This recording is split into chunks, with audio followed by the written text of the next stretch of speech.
Salam, salam outsiders, bienvenue dans le débrief de la 11e journée de la Coupe du Monde. Le débrief commence maintenant. Bon la famille, les gars, faut qu'on soit sérieux. Honnêtement, on va être sérieux là, parce que là moi je comprends pas. Harry Kane, il va finir meilleur buteur de la Coupe du Monde. Harry Kane, ils vont vraiment lui donner meilleur buteur de la Coupe du Monde. Tout ça à cause de qui? À cause du Panama, dans un match où réellement l'Angleterre gagne 6-1.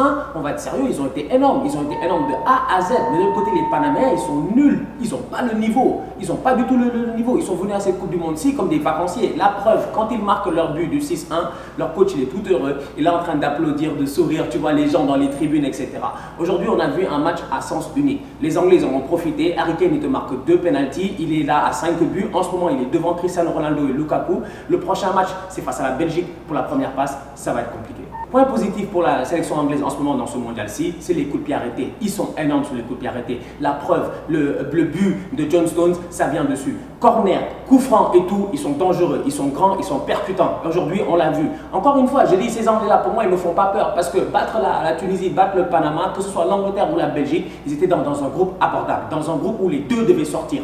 Aujourd'hui, on attend avec impatience ce choc-là entre Kane et Lukaku, un choc typiquement en première ligue pour savoir qui sera le meilleur buteur. Bon, qu'est-ce qu'on dit maintenant? T'arrives saoudien, t'arrives panaméen, 5, 6, on ne sait même plus. Aujourd'hui, dans cette Coupe du Monde-ci, moi je me dis qu'il y a certaines équipes qui sont là et qui n'ont pas forcément le niveau. Il y a certaines équipes qui réussissent à se qualifier dans certaines zones où on se pose certaines questions. Moi je me dis, si on doit partir sur un principe où on fait une Coupe du Monde à 48 équipes, pourquoi on ne fait pas des qualifications internationales? Pourquoi on ne fait pas des qualifications groupe par groupe? On a des têtes de série, qui soient africains, européens et tout. On fait des groupes mixés et pendant 4 ans, on se bat pour aller à la Coupe du Monde.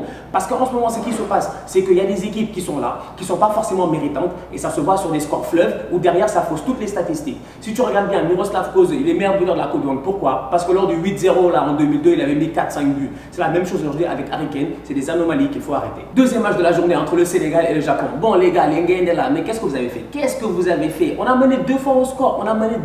Bon écoutez, on va commencer par le commencement. Soyons sérieux. Les Sénégalais aujourd'hui, ils ont pas mal joué. Mais les Sénégalais aujourd'hui, c'est passé juste une chose, c'est la suffisance. Aujourd'hui, il faut qu'on arrête. Et les Sénégalais, ils savent de quoi je parle. Le bouffi on doit arrêter ça, c'est fini là. Qu'est-ce que ça veut dire bouffer Yamoun Sarmouner? Ça veut dire que même si on en reste là, on est heureux. Et ça, c'est un syndrome typiquement sénégalais. C'est ça notre problème en tant que tel.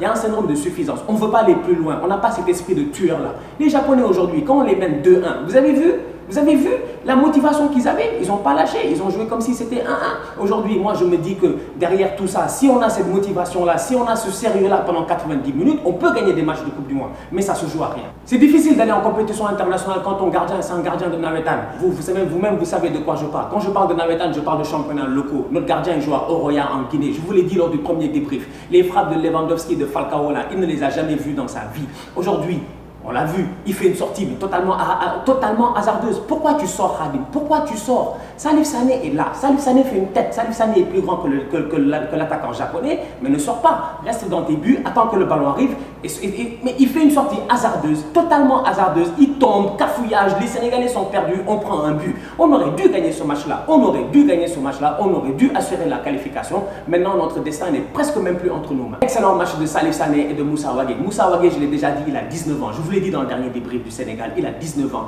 Aujourd'hui, il est en train de faire une Coupe du Monde sensationnelle. On l'a vu, oui, certes, le premier but vient encore de son côté. Pourquoi? Parce qu'il est petit. Tous les ballons qui passent par-dessus, ça le lobe, ça lui pose problème. Il faut qu'on trouve une solution par rapport à ça. Mais mis à part cela, son apport offensif est top. Aujourd'hui, il marque, il est lucide. Plat du pied, sécurité, Moussa Wagué, but, c'était réglé. De l'autre côté, il y avait aussi Sabali. Sabali, je l'ai dit dans le dernier débrief du Sénégal, j'ai dit que Roberto Carlos et tout ça là, je m'en fous. Cafou, Roberto Carlos, tous ces gars là, je m'en fous. On a le meilleur latéral gauche de la Coupe du Monde. Il s'appelle Sabali, il est énorme. C'est lui le premier but. Le ballon ricoche sur le tibia de Sadio Mané. Aujourd'hui, défensivement parlant, je ne peux pas attaquer mes latéraux parce qu'offensivement, ils ont été forts. Mais défensivement parlant, je peux attaquer mes 2 centraux. Parce qu'aujourd'hui, je me dis Koulibaly, depuis le début de la compète, il est timide. Il est très très timide. On a besoin d'un Koulibaly beaucoup plus serein, tu vois. Et d'un autre côté, le coach aussi.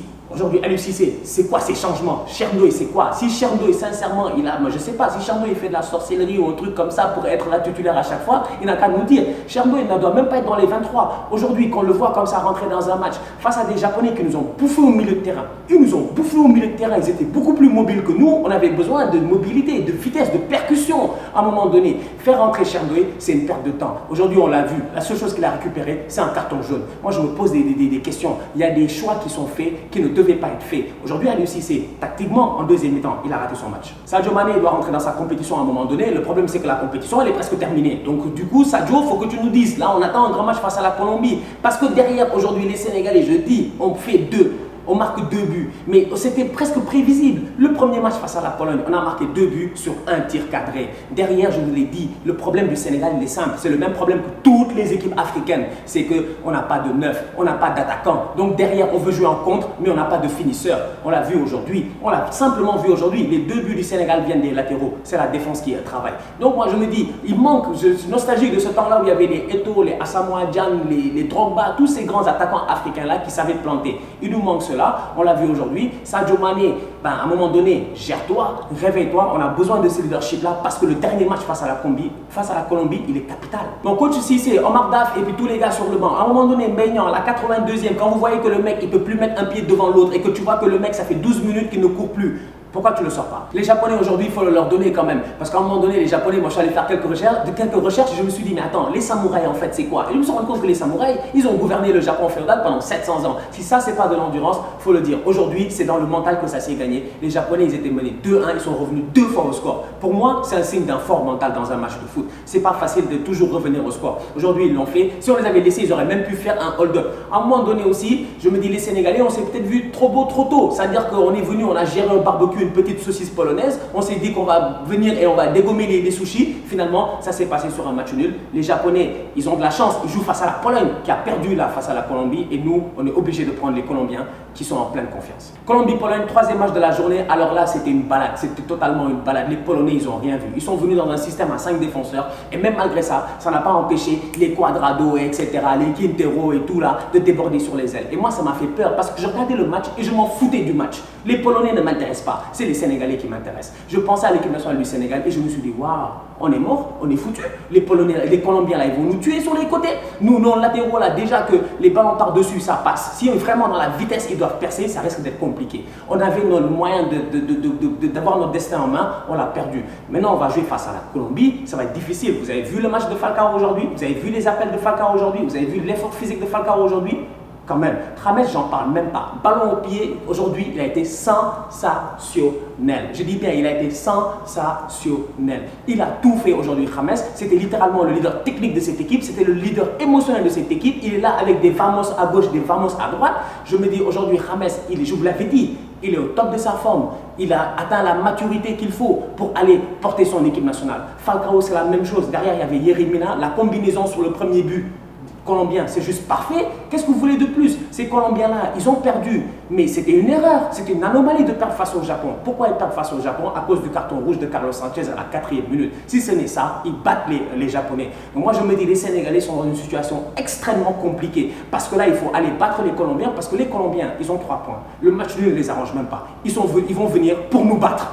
Il va falloir qu'on fasse tout pour ne pas perdre. On se capte demain pour un nouveau débrief de la 11e journée de Coupe du Monde. Ça va être chaud, on est déjà rendu à la 3e journée. Demain, on saura qui finira premier entre la Russie et l'Uruguay. Et on saura aussi qui finira premier entre le Portugal et l'Espagne. Ça va être chaud. Moi, je me dis, demain, Cristiano Ronaldo va-t-il essayer d'en profiter face aux Iraniens pour essayer de peut-être faire le plein? Ça va être compliqué parce qu'attention à ce bus iranien. Les Iraniens ne sont pas encore éliminés. Ils vont essayer de faire un hold-up. Ça va être chaud, à ne pas rater. On se capte demain. D'ici là, continuez à liker, continuez à partager. Ça me fait plaisir de lire vos commentaires. On est tous outsiders, la famille.